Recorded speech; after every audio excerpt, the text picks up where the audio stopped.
take a magical trip back in time to one of television's most beloved classic sitcoms. I Dream of Jeannie stole the hearts of millions with its charm, humor, and unforgettable characters. But what happened to the stars who brought this whimsical world to life? In this video, we'll reveal how the cast of I Dream of Jeannie has changed over the decades, from their iconic roles in the 60s to what they look like now in 2025. Some transformations will surprise you, others will warm your heart. Barbara Eden, who portrayed Jeannie, the enchanting, mischievous Jeannie with a heart of gold, was 34 years old when she first charmed audiences in 1965. Her portrayal of the bubbly, magic-wielding companion to Major Nelson made her an icon of television fantasy. Though she achieved instant fame, her life off-screen was far from idyllic. She married actor Michael Ansara in 1958, and the couple had one son, Matthew. Tragically, Matthew died of a drug overdose in 2001, a loss Eden described as the greatest sorrow of her life. Her marriage to Ansara ended in divorce in 1974, followed by a short-lived second marriage to Charles Donald Fiegert that ended in 1982 due to alleged abuse and instability. In 1991, she married architect John Eichholz, with whom she has remained, though friends close to her say the relationship has grown distant in recent years. Professionally, Eden struggled to move beyond her Jeannie persona, being typecast and passed over for serious roles. She faced multiple financial setbacks due to poor management and a failed production company. Despite her glowing public image, Eden has battled depression, loneliness, and survivor's guilt. Now 93, she lives in relative seclusion in Beverly Hills. Her current net worth is estimated at $8 million, primarily from residuals and public appearances. Larry Hagman, best known as Major Anthony Nelson, the grounded, flustered astronaut constantly caught in Jeannie's magical mayhem, was 34 when he joined the show in 1965. Though adored for his comedic timing and chemistry with Eden, Hagman's post-Jeannie career took a darker turn. He spiraled into alcohol addiction, which led to a life-threatening liver transplant in 1995. His marriage to Swedish designer Maj Axelsson lasted over 50 years, but it was fraught with tension due to his infidelity and erratic behavior. They had 2 children, Heidi and Preston, though his relationship with them was strained for many years. After the end of I Dream of Jeannie, Hagman found success again on Dallas, yet behind the scenes, his health continued to deteriorate. He suffered from cirrhosis, cancer, and memory issues later in life. He became increasingly isolated, surrounded by a shrinking circle of friends and staff. He passed away on November 23, 2012, from complications of throat cancer at the age of 81. At the time of his death, his estate was valued at approximately $15 million, largely due to syndication royalties from Dallas. He was remembered as both a lovable rogue and a tortured soul. Barton McLean, who portrayed General Martin Peterson, Major Nelson's gruff, no-nonsense superior, was 62 years old when he joined I Dream of Jeannie in 1965. Known for his authoritative voice and commanding presence, McLean brought both discipline and dry humor to his role. Off-screen, however, his life was marked by quiet despair. He had been married to actress Charlotte Winters since the 1930s, and though their marriage endured, it was far from happy. The couple was childless, and friends often described their home as emotionally cold, more of a partnership than a loving bond.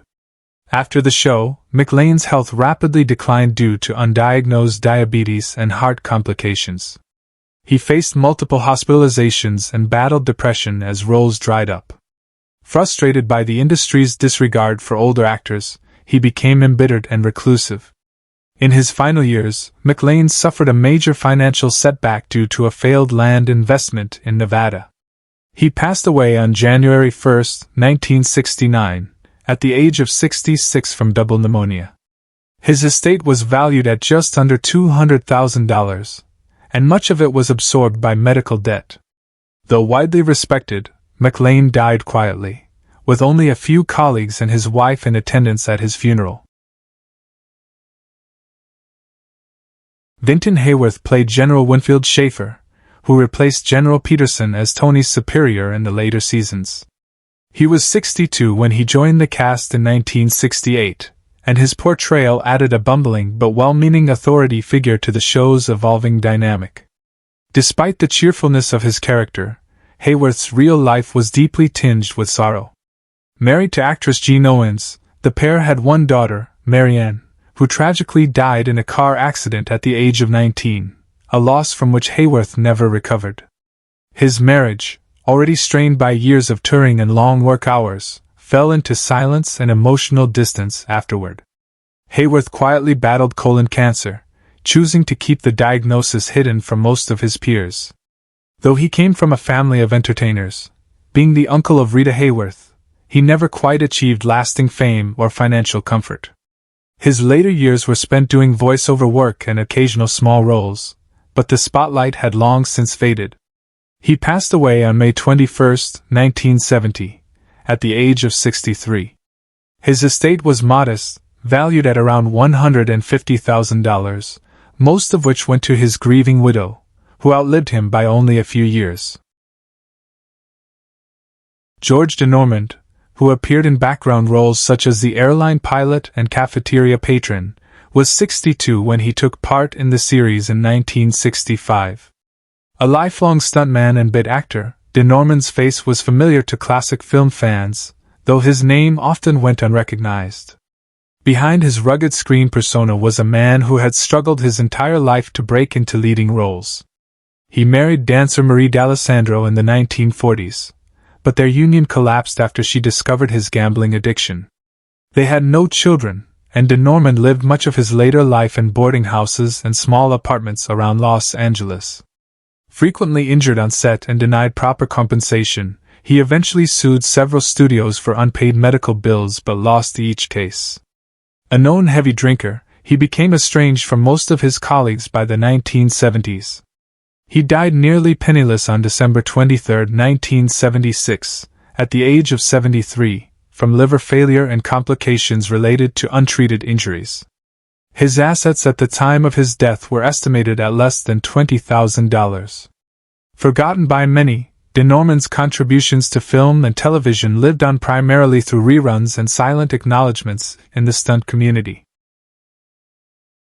Benny Rubin, who brought humor and charm to small roles like the Arabian Reverend and Dr. Friedrich Wiedemeyer, was 68 when he appeared on I Dream of Jeannie in 1967. A veteran vaudevillian and character actor, Rubin had a long career playing ethnic caricatures, a choice he later regretted as the culture shifted. He was married only once, to silent film actress Joan Standing, but the marriage ended abruptly after just 3 years due to personal differences. They had one child, a daughter named Ruth, who struggled with mental illness and spent much of her life institutionalized.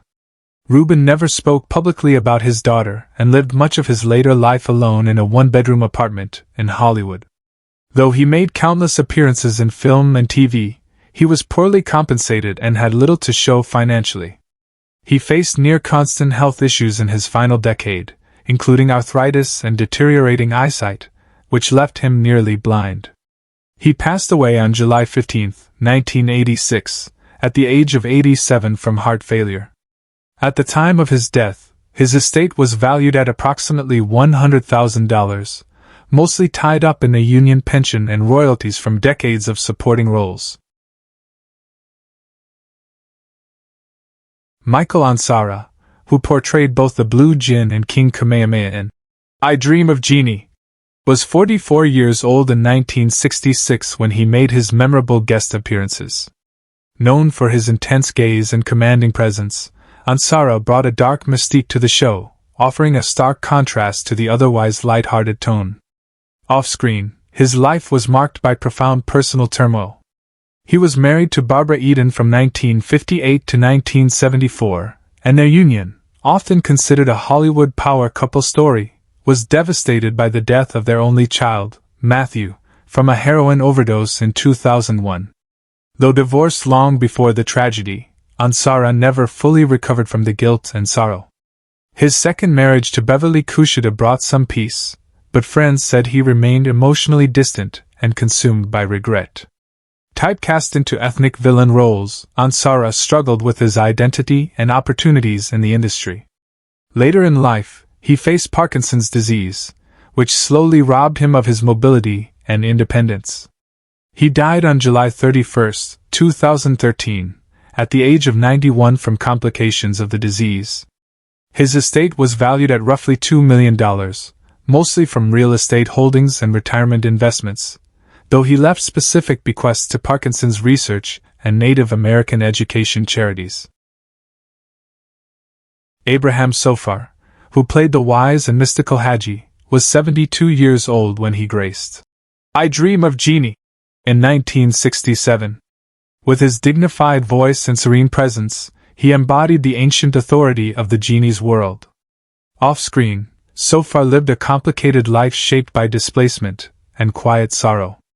Born in Burma, he fled political unrest and resettled in England, only to uproot once more to the U.S. for work. Married to Cecilia de Roods, they had 5 children, but 2 died tragically in childhood from illness, events that deeply scarred him. Though his marriage endured, it was marked by periods of emotional detachment and prolonged separations due to his travel-heavy career. He became disillusioned with Hollywood's treatment of non-white actors, often relegated to exotic or mystical roles, and gradually withdrew from acting in the 1970s. His final years were spent in quiet solitude in Los Angeles, where he focused on painting and writing memoirs never published.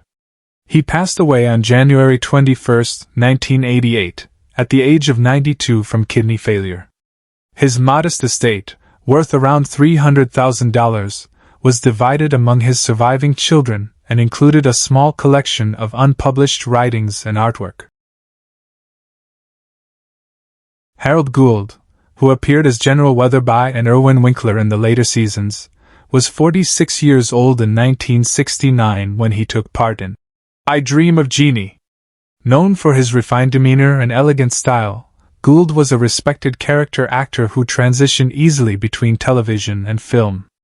However, his life beyond the screen held quiet battles.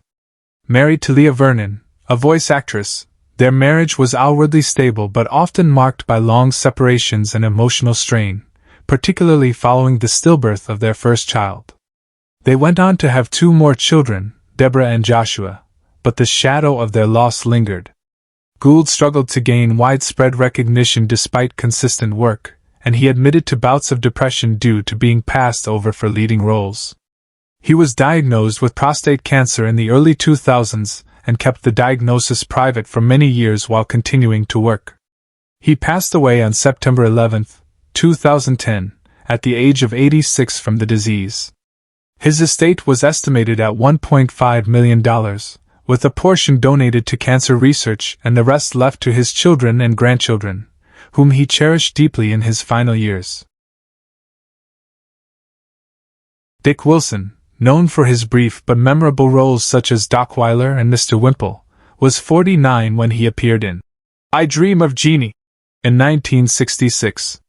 A seasoned commercial actor, Wilson became most famous as the Mr. Whipple character in Charmin toilet paper ads. However, his prolific TV presence masked a difficult private life. Married to Meg O'Hara, the couple had 3 children, Melinda, Stuart, and Wendy, but his career often kept him away from home, leading to estrangement from 2 of his children later in life. His marriage survived, but not without deep emotional fractures. Wilson struggled with alcohol dependency in the 1970s, which led to several public incidents and rehab stints. Though he eventually became sober, he remained haunted by lost time and damaged relationships. As roles dwindled in the 1980s, he lived modestly, supported by residuals and union benefits. He passed away on November 19, 2007, at the age of 91 from natural causes. His estate was worth approximately $800,000, with most of it left in trust for his youngest daughter, Wendy, who stayed by his side through his decline and helped manage his affairs in later years. C. Lindsay Workman, who played General William Fletcher and Peter Fye in I Dream of Jeannie, was 49 years old in 1965 when he joined the cast. Known for his warm demeanor and fatherly screen presence, Workman often portrayed gentle authority figures. Off-screen, however, he led a life touched by quiet heartbreak. He was married to teacher Helen Griffin, and they had one daughter, Pamela, who suffered from a rare neurological disorder and required lifelong care. The emotional and financial strain took a toll on their marriage, though they never divorced. Workman took on voice work and minor roles well into the 1980s, mainly to cover Pamela's medical expenses. He struggled with feelings of invisibility in the industry, never having achieved name recognition despite a vast resume. In his later years, he became reclusive and was rarely seen in public, preferring to spend time at home caring for his wife and daughter. He died on April 24, 2012, at the age of 85 due to congestive heart failure. His estate was modest, estimated at $400,000, much of it used to support his family's medical needs. His quiet sacrifice was known only to a few close friends and family. Bill Daly, who brought to life the goofy and lovable Major Roger Healy, was 38 when he stepped into the role in 1965. Healy was the perfect comic foil, loyal, clumsy, and always ready with a punchline. Off-screen, however, Daly's life was marked by loss and instability. He married 3 times. His first marriage to Patricia Anderson produced 2 adopted children, Kim and Patrick, but the marriage ended in divorce. His second marriage, to Vivian Sanchez, also failed after just a few years, and his third, to Becky, ended quietly after long-standing communication breakdowns. Daly struggled to find consistent work after I Dream of Jeannie, with many of his post-show pilots being cancelled. He battled depression following the death of his son, Patrick, in the 1990s. His hearing began to deteriorate in his later years, further contributing to his sense of isolation. He never fully recovered from the tragic deaths in his family and became increasingly reclusive. Despite these hardships, he remained kind and optimistic to those who knew him well. Bill Daly passed away on September 4, 2018, at the age of 91. His estate was modest, estimated at around $1 million, most of which he left to his daughter and close friends.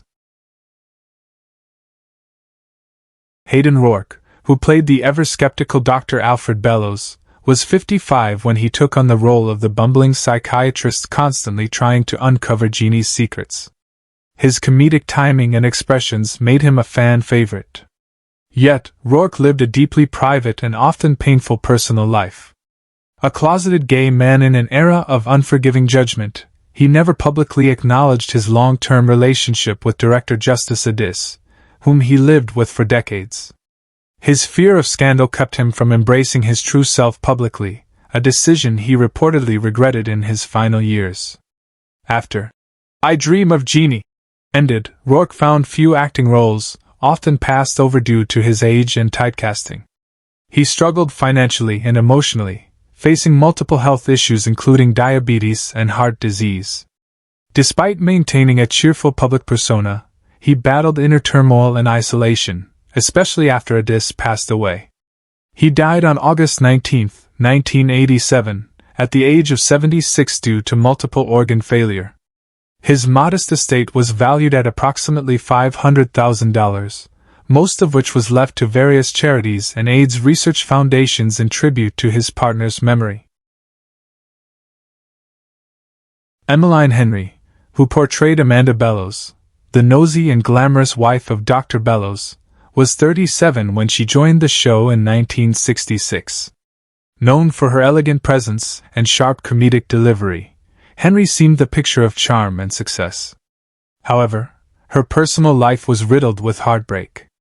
She married actor Mark Roberts in the 1950s, but their union quickly crumbled under the weight of jealousy and professional rivalry. They had one son, Daniel, who struggled with addiction and eventually became estranged.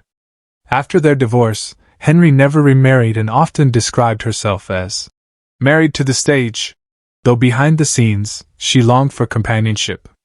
Her post-Jeannie career saw a sharp decline, with sporadic guest roles and commercial work failing to reignite her stardom. Diagnosed with brain cancer in the late 1970s, she kept her illness a secret, continuing to perform despite the pain. She died on October 8, 1979, at just 50 years old. At the time of her death, her assets were estimated at under $300,000.